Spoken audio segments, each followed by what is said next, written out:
Hello again, everyone. Edwin Learnard back once again. In this YouTube NFL prediction segment, I am going to be giving you my picks and analysis for Week 1 of the 2016 NFL season. And anyway, people, let me get started. Well, for the first game, we got Denver at home against the Carolina Panthers. Now, I understand Denver is the defending Super Bowl champions. They were number 1 in sacks 2015. However, if they're going to have Mark Sanchez or is Trevor Siemian at quarterback, well, I'm a little bit doubtful. Okay, Carolina lost the Super Bowl to Denver last season. They're going to be seeking retribution. They had the number 1. There were tops in interceptions, defensive interceptions last season at 24. They got their main nucleus back on defense. I understand Denver has theirs as well. Quarterback Cam Newton he really had a great season last year, and that would be a vast understatement. The Carolina Panthers were number 1 in time of possession last season. They dominate time of possession in this game, and really, if the Broncos become a turnover machine in this game, it's going to spell trouble for them. I think it may. I like Carolina in this one.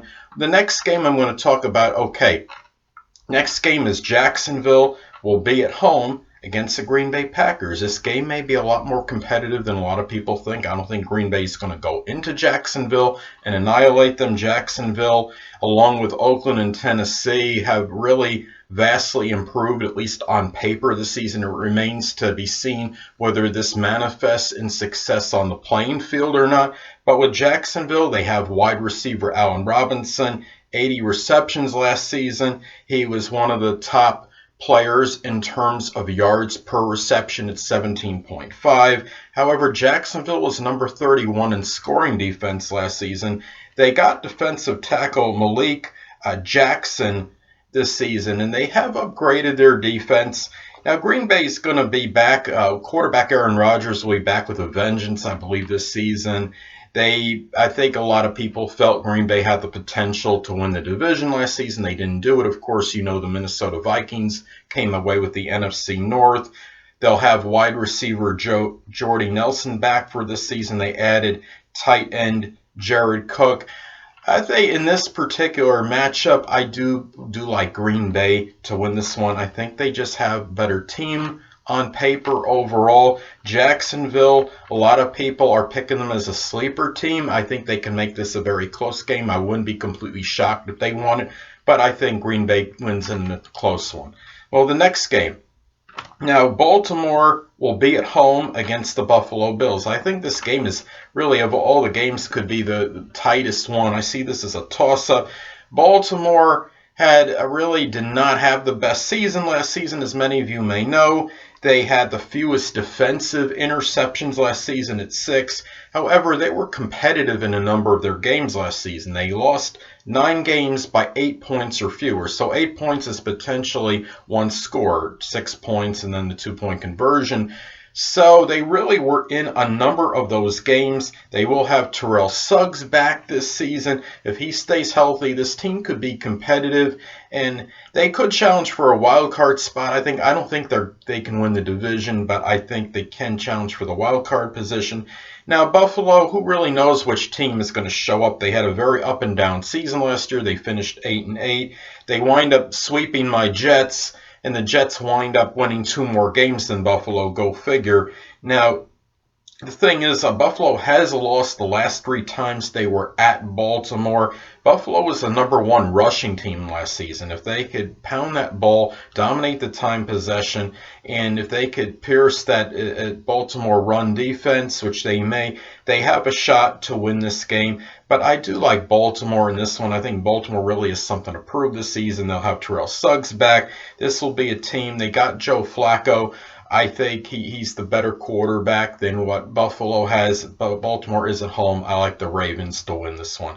Now, the next game. Now, Houston is at home against the Chicago Bears. Now, Houston, they're going to have quarterback Brock Osweiler, and this will be his first start with the Houston Texans. Now, they do have J.J. Watt, led the NFL in sacks last season at 17.5. Houston, did win the division last season. They could very well win it again. Chicago, quarterback Jay Cutler had a sensational season last season. However, Chicago is 0-3 all-time versus Houston, and really the both teams, and as far as their pass defense, they were both in the top 5 last season. So I wouldn't expect a lot there might not be a lot of passing yardage in this game. I think Houston, with their defense, I think they're good enough to being at home to win this one. I like Houston. Now the next game, got the Philadelphia Eagles at home versus the Cleveland Browns. Now, Philadelphia has dominated the series recently against the Browns. They've defeated the Browns the last 4 times, and they did when the last time at Philly they won. They trounced them 30-10. Philadelphia had the worst time of possession. I thought that was interesting in the NFL last season. And Cleveland, though, look at Cleveland. They had the most fumbles in 2015 at 18. Talk about a fumble machine. And they're looking at a reclamation project, I believe. They have RG3. I don't know what he's going to do in this game. It's really hard to tell. Cleveland is 7-33 on the road over the last 5 years, playing out a conference game. I like Philadelphia in this one. The next game, I'm going to take the Atlanta Falcons at home over the Tampa Bay Buccaneers. Atlanta, you talk about an odd season. They started out 5-0. They finished at 8-8.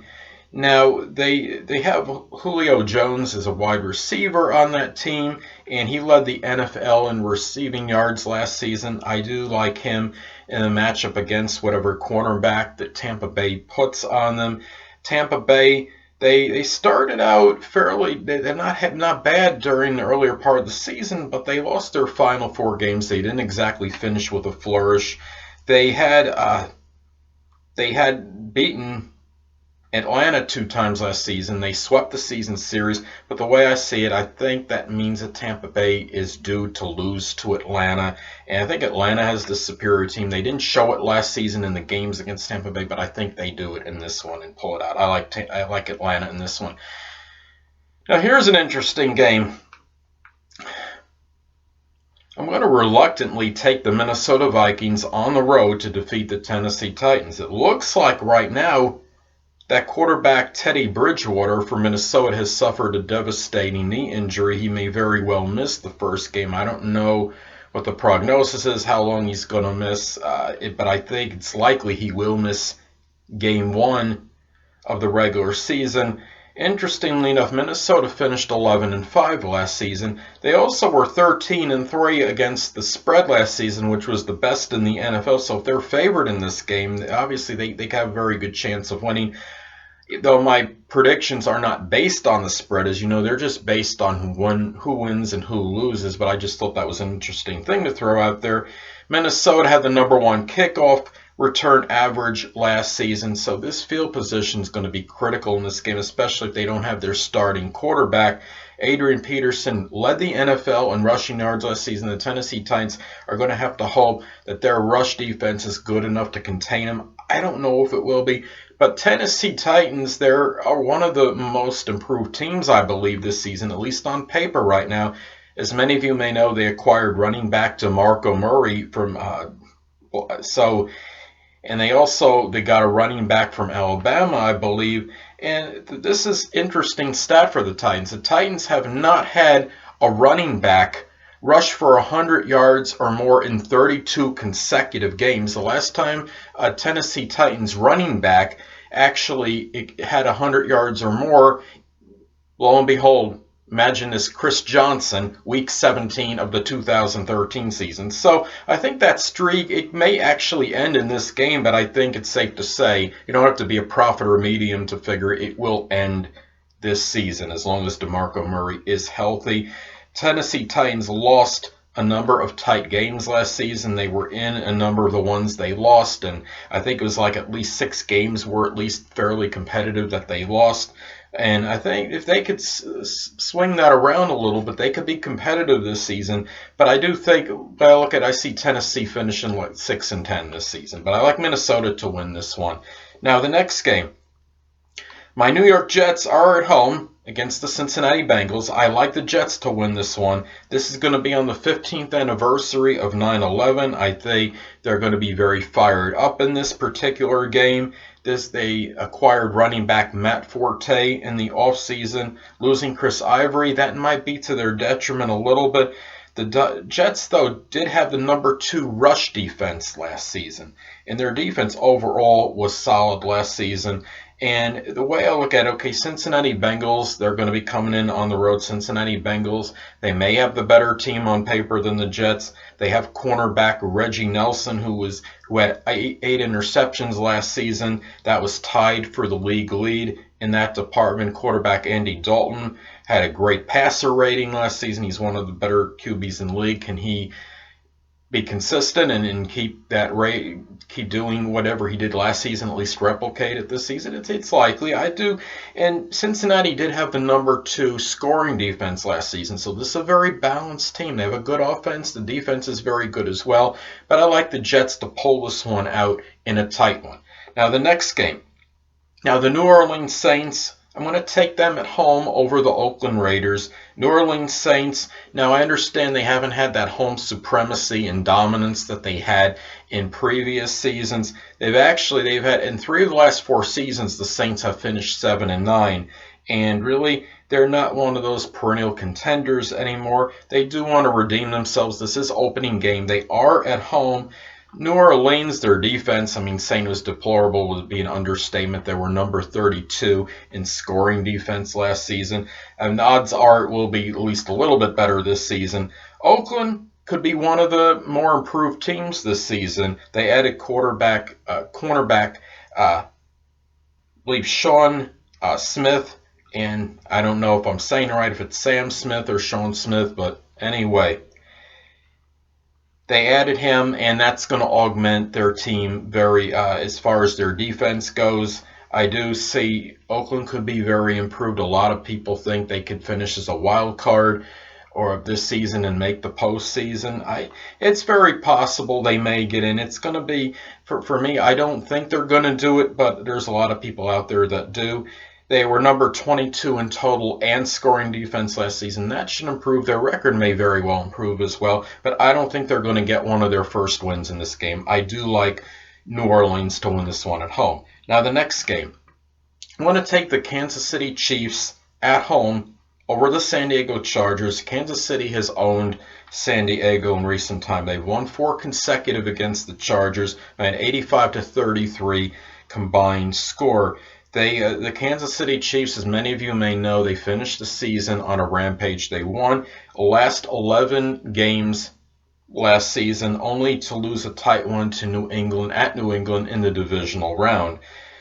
San Diego, they're very well on the decline. They finished, they were abhorrent 4-12 last season. This is a team at one time that really was a perennial contender for really to go to the Super Bowl and at the very least a division title contender. But right now, I don't think they're even that. Quarterback Philip Rivers can't do this on his own, and if I'm not mistaken, I read something about Philip Rivers in the first half of the season. He finished it was like the 2nd or 3rd best total passing yardage in the first 8 games of a regular season ever. And it just shows you he was so dominant last season, but they just didn't have any pieces around him to help him out. I don't know if they do this season either. They finished 1-7 on the road last season. I think they're going to lose this one on the road as well. I like the Kansas City Chiefs to win this one. Now, the next game. I'm going to take the Seattle Seahawks at home to win. Now, Seattle, they don't have that aura of invincibility that they had in the past. I understand that. Last season, they started kind of sluggishly. They started at 2-4. Cornerback Richard Sherman kind of started slow, but he got things together later on. Seattle finished very strong the final 10 games. They were 8-2, and only they lost to Carolina, eventual NFC champions, last season in a very close game, and even though Carolina dominated the first half. Now, I think Seattle could very well win the Super Bowl this year. Actually, I am going with them to win over the New England Patriots in the Super Bowl this year. That is my prediction for them. But anyway, now you look at Miami And Miami, to me, okay, they acquired defensive end Mario Williams. They have defensive tackle Ndamukong Suh.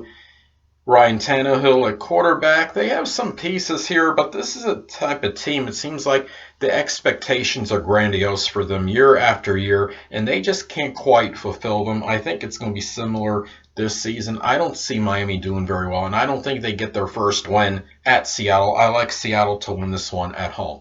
Well, the next game, I'm going to take the Indianapolis Colts at home to win over the Detroit Lions. Now, Indianapolis, they'll have quarterback Andrew Luck back this season. What's interesting about this, though, is that, okay, Andrew Luck, I understand he plays an integral role in the team's success. I know that it'd be hard to say they weren't better without, or that they were better without him. However, what's interesting is that last season, in the 9 games he didn't play, Indianapolis was 6-3. So we have to look at it. It was really him being out the main reason they didn't fare well, and they only had a mediocre season. But this season, I think it's kind of like with Green Bay and Aaron Rodgers. I think Andrew Luck, okay, if he plays the full season, I think Indy bounces back. They reclaim the division. Detroit now, you look at Detroit, okay, they lost wide receiver Calvin Johnson last season, as many of you may, or in the offseason, as many of you may know. He retired. Now the Lions weren't that great really with him on the team. I don't expect them to be that good this season. That last season they were number 32 in their run as far as the run offense, rushing offense. Now, how are they in this particular matchup? It's really going to be about they're going to have to air it out, it seems like, against Indy. And do they have enough weapons on their arsenal to actually be able to compete that way against Indianapolis? I don't think so. I do like Indianapolis to win this one at home. Now, the next game, I'm going to take the New York Giants on the road over the Dallas Cowboys. Okay, the New York Giants revamped defense. They did lose 8 games last season by 6 points or less. They could have gone either way. I mean, I don't think Washington is going to win the division again. It's been some time. I think it's been around 10 years since the NFC has had consecutive division title winners. In other words, the same team winning it back-to-back seasons. I don't think it happens this year. I think the Giants have an excellent chance to do this. Tony Romo may not be playing in Game 1, and I mean, he might be back later in the season, but I think his being not able to play is going to be critical as far as the Giants' fortunes in this particular game.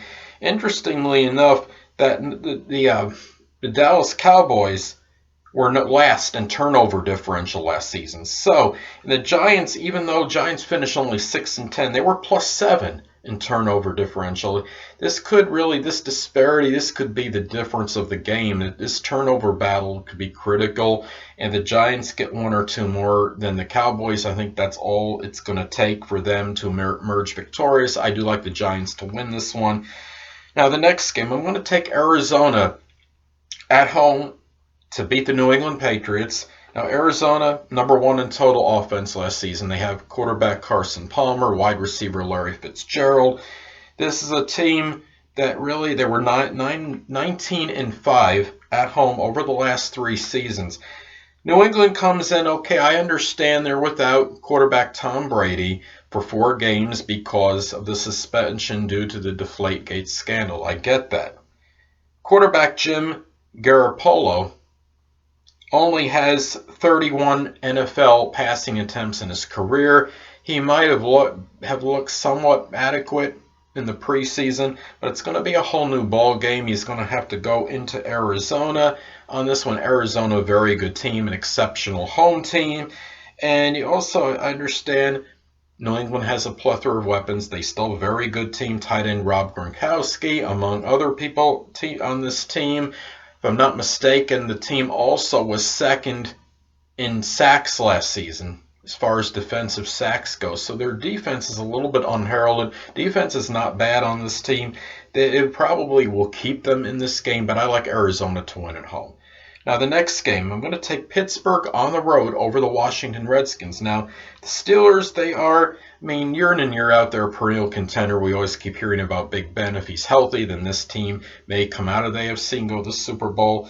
However, as many of you may know, they are going to be without the services of running back Le'Veon Bell and also the receiver I'm saying this right, Martavis Bryant. And anyway, however, wide receiver Antonio Brown, one of the best receivers in the league, some people think he is the best, will be here. Should be playing in week 1. And you have the Redskins. Okay, the Redskins come off a 9-7 campaign. They had a very good season. I'm not knocking them by any means. However, last season, all 9 wins they had in the regular season, they were all against teams that didn't finish over 500. So to me, it's a competition played a little role in that record. It's a little bit deceptive, their record. And I think for me, seeing is believing. I want to see if they could beat a team that finished last season now with a winning record and being an upper echelon team like the Pittsburgh Steelers. So it's going to be a tough battle. They may make it close. They are at home. I believe Washington was 6-2 at home last season. So I won't be shocked if they won, but I do like Pittsburgh to win this one on the road. Now, last but not least, I'm going to take the Los Angeles Rams on the road to defeat the San Francisco 49ers. Neither one of these teams are very good, of course. They have Los Angeles has a running back named Gurley on the team. He could be very explosive. They also, what's interesting is that you have Los Angeles Rams number 32 in total offense. San Francisco was number 32 in scoring offense last season. San Francisco linebacker Navarro Bowman led the NFL in tackles last season, 154. Well, he might be doing a lot of tackling in this particular game. And really, can the 49ers, Colin Kaepernick or whoever they have, are they going to be able to win this particular game? Los Angeles Rams, I think, they're going to be they're in a new first game in a new city under Jeff Fisher. I think it's interesting. Well, I think Los Angeles might be a little bit rejuvenated in this particular game. I don't think they're going to make the playoffs this season. I don't think that's going to spark them to be a really good team, but I think they are good enough to defeat the San Francisco 49ers, and I do like the Los Angeles Rams to win this one on the road. Well, anyway, people, that will conclude this YouTube NFL prediction segment for my 2016 NFL predictions for Week 1. And stay tuned next time where I'll be giving you my picks and analysis for Week 2 of the 2016 NFL season. Until next time, people, Edwin Learnard saying, stay well.